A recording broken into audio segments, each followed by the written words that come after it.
Rispetto a venerdì scorso la situazione non è molto diversa e almeno dal punto di vista del Veneto il cambio di colore da area gialla ad arancione non è in vista.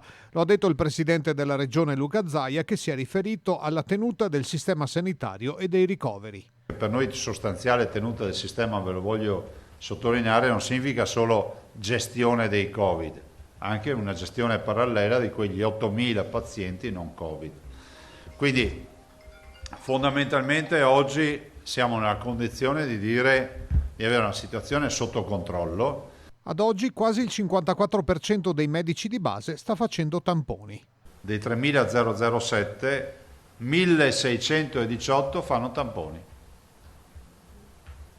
Quindi non era proprio un'eresia pensare che si potesse fare un bel accordo e un bel percorso con i medici di base. L'adesione all'accordo è stata del 94% e a supporto dei medici la Regione ha stanziato 2 milioni di euro per acquistare altri 100.000 tamponi rapidi.